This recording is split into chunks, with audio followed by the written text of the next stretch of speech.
I think that the most important thing in selling is that you believe in what you're selling, that there's something about it, whatever it is, that you want to share with somebody else. So there's a belief in your product. There's an excitement, too, about it. It's, for example, you have a piece of jewelry. Now, I've gone online to look at all of the information that EJ has written about each one of the pieces that he's produced, the malas, the dorjes, and each one of those has information about the product. And this information can be very valuable when you're selling something. So I really encourage you to explore those areas. If you're, for example, and actually I'm getting ahead of myself here, but so let's put that on hold for just a second. In being knowledgeable about your product and believing in it and being excited about it, I mean, not to the extent of being silly about it, but knowing, being knowledgeable and feeling inside that it's a good product. Now, let's back up. I'd like to know, for the most part, are you going to be doing street sales? Are you going to be doing gallery sales? Or what kind of sales do you see yourselves doing? Or let me know via the mic. Well, street sales for me for now, because it's definitely the medium that I know I can work with. I want to be able to get into galleries and small businesses eventually, but I know right now that street sales is something I can do for sure. Super. So you've had experience with street sales, and you know that you can do that. Yes. Great. What about others?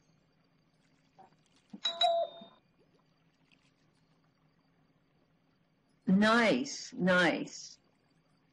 So Laura, you've got the benefit there with jewelry parties of being able to show right away your merchandise. Hey, selling on eBay. Okay, that's great too. Fabulous, fabulous. Alchemy saying supplying to designers, festivals, and online. Great. I think that the most challenging of sales is doing street sales.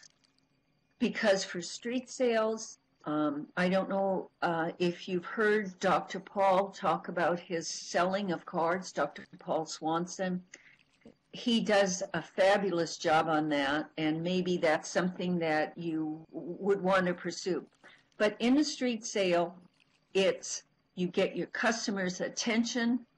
You need to be there right away and have a line or a series of lines that engage your customer.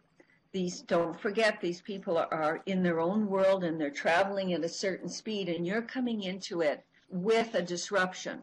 And that disruption has to be positive. So one of the things that I thought myself in terms of street sales, and this again is what Dr. Paul, sort of using the line that he has used. I've made some jewelry that I think you'd like. It's affordably priced. May I show you some pieces? So you've got it. That's just like maybe a 4 or 5 second introduction to your work. Then they have the option of saying yes or saying no. So in street sales, it's been my experience that getting that first introduction in and established, then you have your attention, then you can go from there. Now, the second part of it, and is something that we all can use in sales, and that's to be prepared. If you're working on the street, or if you're going to see a designer, if you're going to a museum, if you're going to a gallery, have your tools ready. Have things ready in a display case that you're familiar with, that's easy for you to work with. You don't want something that you have to fumble and fidget with, or something that's new that you go, oh gosh, well, how does this thing work?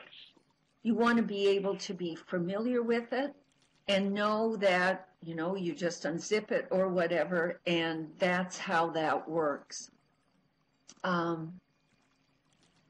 So your presentation with a designer, with any type of gallery, museum, is to give them an introduction, and a good introduction about who you are and what you're offering. Not who you are so much in the sense, hey, I'm great or whatever, but I represent, if you represent anyone, or hey, I'm here to show you some art that I think that your clients are going to like, that museum goers will just really, really appreciate, and that would fit in nicely with your gallery. So you're letting them know that the product that you have is something that will be of benefit to them. And selling as a way of service is very much like that. It's like you are giving to them something that they want. Most of these things that we are working with here are part of school. They're part of a lineage, they're part of a tradition, they're part of the work. And as such, they hold an importance and value that's immeasurable. And so you're going in there as a representative of that, and you're presenting that to them. And it's something to be excited about. I mean, this is great. Especially with inside sales, let's call them with, and craft sales too, falls into this category. Street sales, it can come into, but it's like knowing your product. There's just a wealth of information that EJ gives about each one of the malas. The stones, people love, that's why they have those little information cards on each, on things that you buy. They're information about the product, and people love that. So when you're working with carnelian, talk about carnelian. Carnelian is an ancient stone. It's been around and used in antiquity. It has certain properties. What are those properties? Garnets, all of the stones have various properties. One thing that I was struck with this morning, which as an idea I would pursue, is that there is a crystal mala that opens one up to the clear light and can be used with a body that has recently passed as a way of enhancing their openness, their not availability to the clear light, but their openness, their receptivity to the clear light. I think that's a wonderful, wonderful thing. And that's something that can be used and taken maybe to mortuaries or to, I'm not sure, I haven't formulated that one out yet, but you see, like, the ideas start, and I think alchemy is very, very good with this. Like, she gets ideas and she runs with them. And that's important too. So it's knowledge about your product, because people like to know other facets of it. So there are a pair of earrings. Well, what are they made of? The other thing, in terms of earrings, is granulation. Granulation, we have granulated copper beads and pewter beads. And granulation is a really,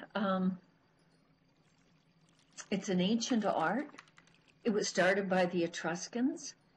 And in ancient times, they would hire small children with great eyesight, and each one of those little beads that form up the granulation design were dropped on by hand. And so the attention that was required and the time that it took made those beads very, very valuable and very, very sought after. And so they in themselves have more value that way when you know about them. The bead itself is more than just a visual design. It has some history, it has some meaning, and it has some value. So you're letting the customer know more about the product so that their appreciation of what they have can grow. One thing I mentioned about alchemy, before I start, let me ask, are there any questions?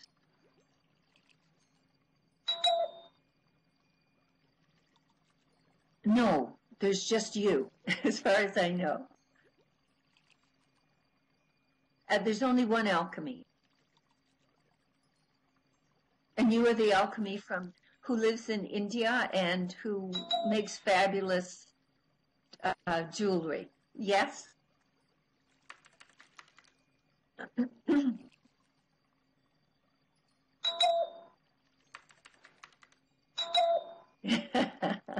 Great, great. I want to tell you, if there are no further questions, I'd like to tell you about hunches and about following those and how important it is as a way, in a sense, I believe this, of focusing in, of utilizing right action, all right? And finding out, getting feedback from the universe as well. In street sales, we can do this by looking at a potential person we want to pass on things to, that we want to approach, and see, sense who they are. Is this the person? Is this the person that I think would be receptive to the product that I'm selling? And we follow that through by making our presentation, see if it works or not. And remember too that the sale is a token of the interaction. If you've had a fabulous interaction, what you sell, the product, is a token of that. It's a remembrance of that. That's all it is. So let's talk about hunches. A few months ago, I was with another cloister member at the doctor's office, and I looked around. I was waiting for her to finish, and I looked around and I said, "There's not any art here. I have some art that would work really well here." And I thought, "Oh, Jewel, this is ridiculous." I thought, "No, let's do this." So I got up right away, and I said, "Is the person here who purchases art for the building?" And they said, "Yes, she is." I said, "Could I see her just for a moment?" So I went and introduced myself and told her that I represented an artist whose art I think would work well in her establishment, and that and this is a key factor here, is, are you purchasing art now for the building? And she told me yes. So that gave me the go-ahead to go ahead and pursue this with her. If she said no, then I would have dropped it, maybe pursued it at a later time. But she was saying yes. So I said, "Okay, I'd like to send you some images of his art or get back in touch with you about about the art. Would that be okay with you? So I'm asking her permission if there were delays in getting photography done of the art. So in the meantime, I sent her a CD of this artist's work that happened to have some art on the cover. And so I gave her a sample of the art that I was thinking of for her, as well as the music. And it's a generous, it's part of being hospitable. It's offering hospitality to her. I was giving her this gift. And so when the photography came, I emailed her the images and called her and let her know I had emailed those to her. And then followed up with actually a couple of calls because she didn't get back to me. And then she called and said yes, that she would like to see the images. So we went in, brought her the images. She bought everything. And then I happened to stumble on a couple of weeks ago more images of this artist's work. So I called her and I said, you know, Pam, I just found a couple more images and I think that you would like them. So we arranged an appointment last week. She has got, and the one thing that is just so wonderful and is part of coincidence control, and it's just to me very validating, is that when I was looking for a portfolio to put these rather large pieces in, I happened to see this too. It was just sitting there. I never noticed it before. And so I pulled the contents out, and here it was another of this artist's work. And I just felt that the guides were smiling at me when this happened. And so I thought, well, this is a sign. I need to take this to her. She needs this. And that's a lot where I come from. She needs this for whatever reason. I have no idea. It may not be for her. It may be for someone that comes into her building decades down the road. So I bring it in. I said, ma'am, this just presented itself. And I said, and I really believe in these things, that if they present themselves, it's not for nothing. And so I handed it to her. She said, I think that we can use this. Now, we haven't transacted, we haven't closed this sale, this second part of this sale. She has all of the pieces that I brought to her. And she has to, of course, speak with her supervisor, and, you know, we have to finalize pricing. And so this is another work in progress. But I wanted to let you know that this came as a result of a hunch that I followed. And I really want to encourage all of you to follow your hunches.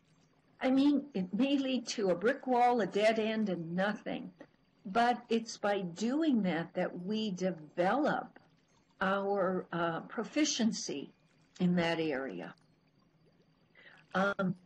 So hunches are really, so if there's any questions, please do this, or please ask. Is it going all right with you, this presentation? Definitely. Thank you. Very helpful.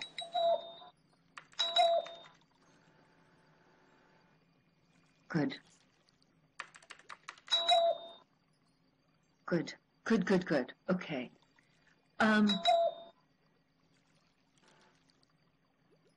Great. I want to talk to you about something that happened years ago that I've never forgotten. And I think of it. I think of it often. I've heard it probably 25 years ago, and it's still with me. And It was at a time when we were living in our mobile home. There were a lot of us, and we had traveled to pick up some groceries. And Marvette and I were in the mobile home. EJ said he wanted to run in and pick up some things, which is unusual, but he ran in and he was gone for quite a while. And so we said, gee, we were both starting to get kind of worried about him, and said, gee, I'm glad you're back. We were kind of worried. And he said this. He said, I spent a bit of time talking with the cash register person at Raley's, because one never knows when. No, let me give that to you again. I spent a fair bit of time talking to the cashier at Raley's, because on the next pass, or one of the passes, we will be talking about work ideas. And he didn't say any more than that. And I remarked about that because we never know who we're talking to. And he said also, we were talking about wine in this particular pass-through. But he said, later on, we'll be talking about work ideas. And so our connection to people is very, very important. You never know who you're talking to in reality. And be aware of the fact that we'll be making these passes many, many times. And the connections that we make in this lifetime are important for ones that are in the future.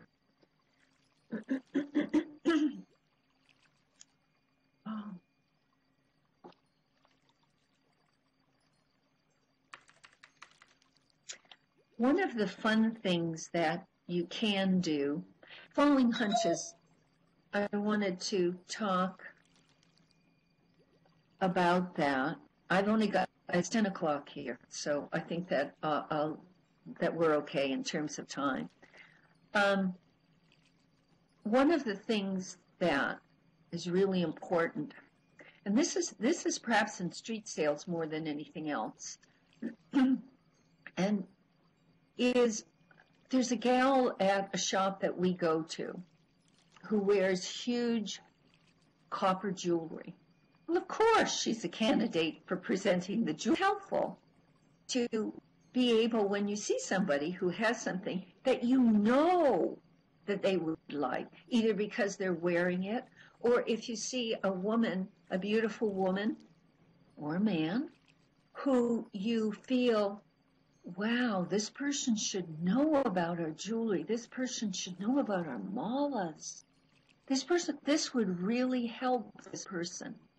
In the case of jewelry, if it's a beautiful woman, to beautify her, because that's where she is at this particular time. But in later passes through, it may be about something different. But for right now, follow those hunches, follow those intuitions. And I really want to support you in doing that, because it opens the door to knowing about right action and not right action. Okay, one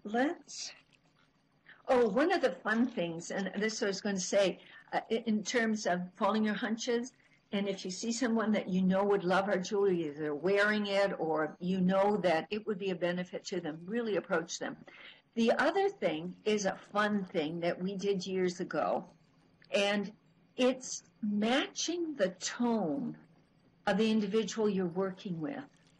Now, I don't know about you, but for me, when I'm kind of in a bummed out mood or in a hurry, and I don't want people, if I'm in a bummed out mood, if people come approach me with indicators, which we, like that are really high, hi, how are you, la la la, it's a turn off. Most people are not don't indicate at that level. And so some fun things to do, actually there's two parts to this. A fun thing to do is to approach someone who seems to be really in a hurry and really grumpy, or at least, it's not been their best day ever, to approach them and say, I make jewelry. I think that you'd really like it. It's affordable. May I show you some? And in just that, trying to match the tone that you think where they would be. And the other thing is, I forgot the other thing. The other part of matching tone, matching tone is to be aware of who you're talking to. If you're talking to somebody who's very, very quiet, you be very, very quiet too.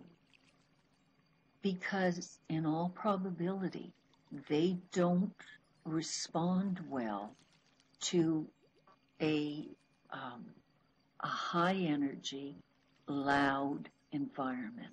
So try matching tone and see what results you get.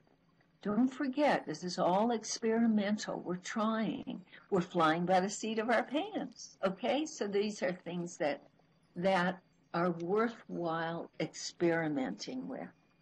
And I think that you'll be surprised with the results that you get.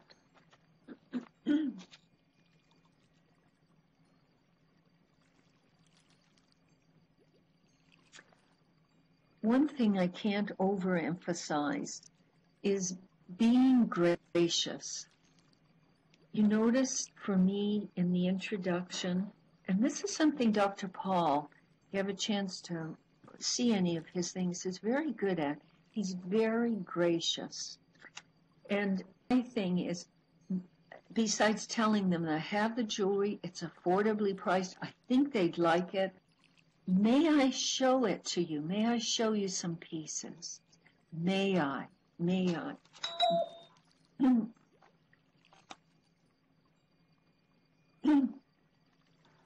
Okay, yes.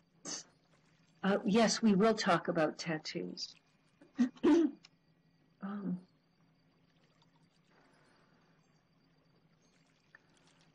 All right. Oh, I want to say something, and this is just common sense too, I think. Is like taking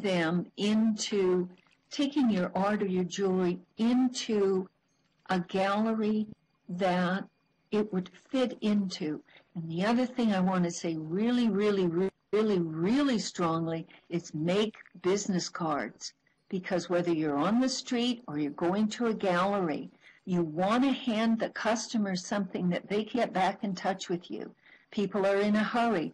They don't often have time. And so to just give them something, hey, may I give you my card? May I give you my card? And if possible, if you have time, write their name on the back of it so that it makes it personalized. That's been my experience.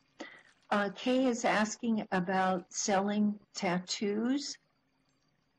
And it's when selling tattoos either on the street or I would look to sell them in hairdressing salons as well. I think that might be, or body spa, any body, even gymnasiums, although less so than others. I would work on what are the attributes of these? Well, first of all, what comes to mind is that they're beautiful, they're very attractive on, and I would wear as many as I can tastefully, because you never know if the person that you're going to be speaking to is more conservative than another, and then you want to be able to fit in right in the middle there. So wear them. Now, the big benefit of these tattoos is that it's not a lifetime investment. It's not a lifetime investment financially, and it's not a lifetime investment for them on their bodies either. These are things that they can change and vary. And those are two really important aspects. They're very, very affordable. And They're unique. You're not going to see these anywhere. They're not going to be in anybody's tattoo parlor choice booklet of tattoos. They're going to be unique. And I would point out the creativity that one can have with them. On the top of the shoulder, the arm, the neck. Some of those long tattoos work so very beautifully on the neck. They're very, very goddess-like. And I would speak to all of the positives. Anything else, it's like you've got to find the spot that they work best in. You're not going to take them to a high-end jewelry shop. You're not going to, you know what I'm saying. It's finding the right spot for them. In terms of art, I remember a trip that I took to Denver, Colorado years ago. And we went to Denver and Boulder, and we spent actually probably about 7 or 8 days going to all of the galleries there, having a look at them, checking them out to see whether our art, specifically EJ's art, would fit in there. There were 2 of about the 15 that we visited that we could see as being a home. So, Laura, does that answer your question about the tattoos?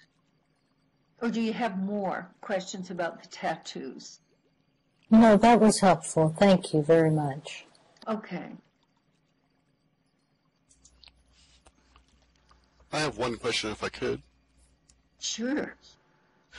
Well, I have my peddler's license to go door to door, but the way things are happening now, there's lots of no soliciting signs, so I'm actually kind of limited on where I can go door to door.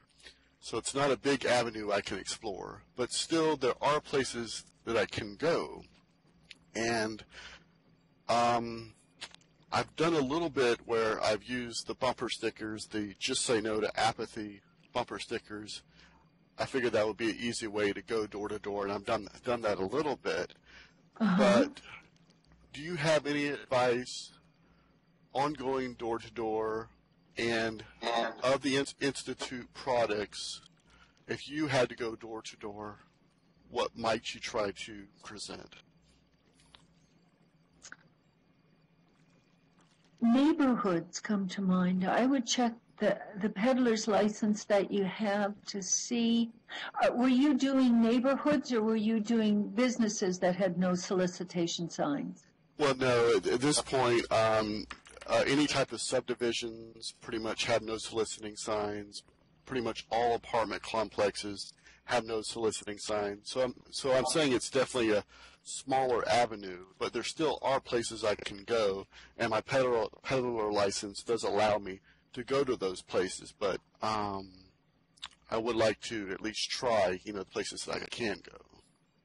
Well, I guess that would be checking out the neighborhoods that you see that, I'm thinking of houses that have the most, that don't have the no soliciting signs. I'm thinking of older neighborhoods for some reason, Kevin. I don't know if that's the case or not. I found that the older ones don't have the no soliciting signs. Yeah, try those. And probably those older houses will have older people in it, and maybe some of the jewelry and is a suggestion.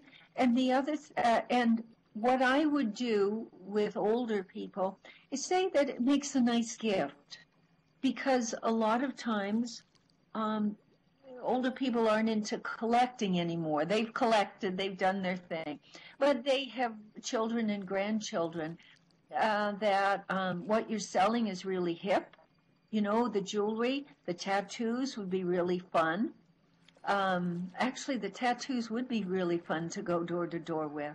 One thing I want to suggest to you, Kevin, and this is a strong suggestion, is that you don't go alone in neighborhoods, that you have a buddy that either, does the house next to you or is, in the car and drives you, but with the danger level that's out there, just be careful.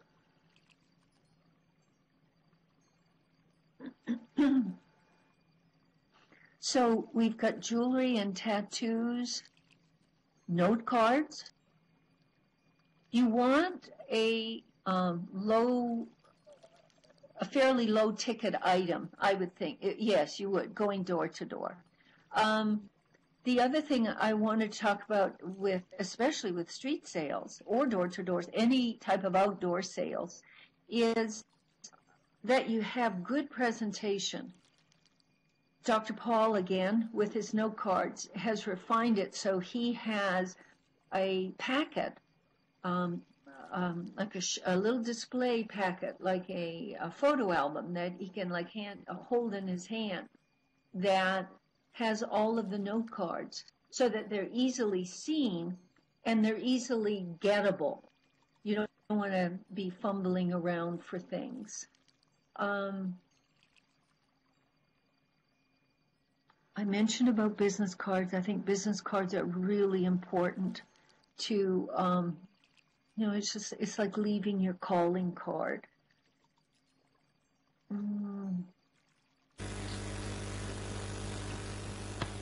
Julie, I have to ask something. Yes. Is the sound clear? Yes, it is, very. Okay. So, as I wait for things to open up, because I have seen that from other people's experiences and whatever little experience I have gathered so far in sales, that it sells itself. We have to be positively open to whatever opportunities are coming to us, but then it finds its own avenues. Now, I'm getting different directions. I'm getting people who are into running spiritual organizations. I'm meeting designers, and I'm meeting wholesalers, and then I am, thinking about opportunities such as Independence Day, just going out at one of the public monuments and making some sales. These are all very different directions. And then there is always the opportunity of, opening your online shop. Sometimes I find all of these, I'm finding it problematic in positioning my jewelry. Maybe, maybe it's not the level at which I should be thinking right now, but I'm finding it a little difficult in positioning myself, whether I'm going, if I'm going out on Independence Day making, affordable tricolor jewelry, which is not going to use very rich stones, it's not going to use a lot of, extreme craftsmanship. It's going to be simple, plain, looped out designs up for people, and probably I can do, some handmade cards to send out to people, maybe with a message saying, be the change, or some other message. Now, this is a very funky approach. Festivals is also a very funky approach. Designers, on the other hand, is a very, very sophisticated, held out, restrained approach. So, all of these are sort of, conflicting. I'm unable to move in one direction. The minute I start moving in one direction, there's something else that comes up, and I'm like, oh, then how do I position it? Oh, do I put my own website, or if I have to supply to designers, then should I wait? Or should I start doing Facebook promotions, or should I just... So right now I'm in a stage where, making jewelry has taken, I'm not saying it stopped, but it's slowed down. And a lot of my attention is going in figuring out one common pivot which can, then cater to all these multitude of possibilities that are opening up. It sounds like you've got the ideal situation there. There's so many opportunities presenting themselves to you. You don't know what to do. But I need to just pick one and move in that direction because, it's so much happening that the energy is not moving in one direction. It's just very spread out. That can be a good thing too. What I would suggest is that you take one path and follow it and find out as much as you can about that, and then go to the next. EJ would probably say, do it all. And so it's difficult to say, as long as you're learning from the experience, as long as, because the direction will come on what you should do. I believe that for myself anyway. That okay, I'll wait for things to be more and clear and manifest. One thing I wanted to say about craft fairs, which is what we did actually many times over, is that if you're at an outdoor craft fair, for example, and I would make up some flyers that encourage people to come to your booth, and would have them have a friend, or if you're working with the booth with a couple of other people, have one person just go out and walk the crowd. And if they see someone that they think could benefit from what you have, say, hey, we're at this booth over here. I think you may want to check it out, and just give them a flyer. In that way, it points the finger in your direction. Yes, I think that's a great idea, especially for festivals. Okay, I've been logged out.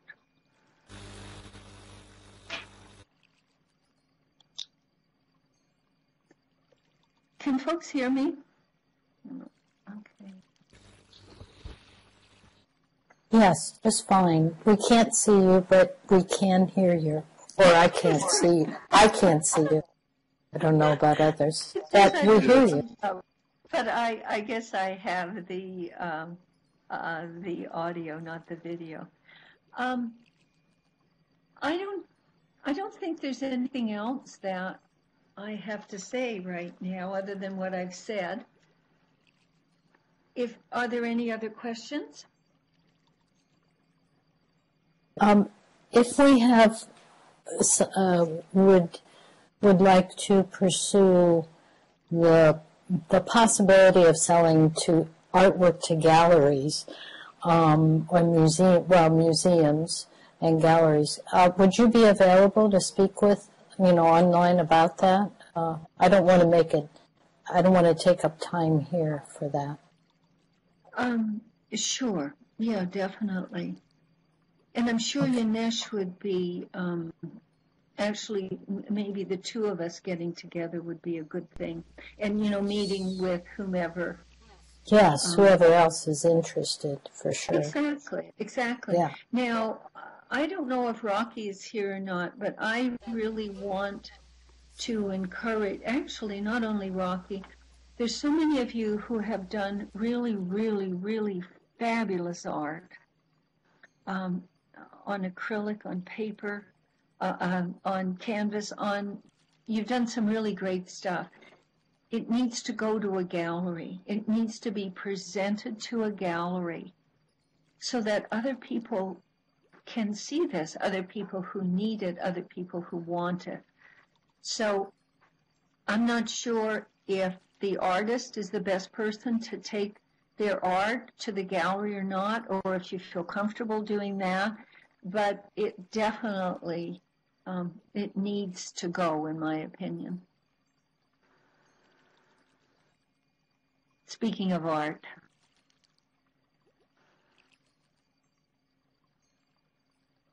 Well, if there's no other questions, thank you very much. I've really enjoyed being here.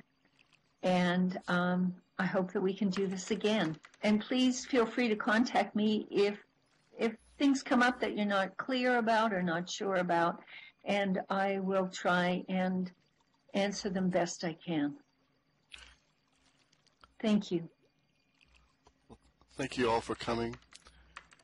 Since the painting workshop is next weekend, I think we'll skip next weekend, but in 2 weeks, we can try to do this again if you like, and I'll be contacting other people about hosting. Thank you.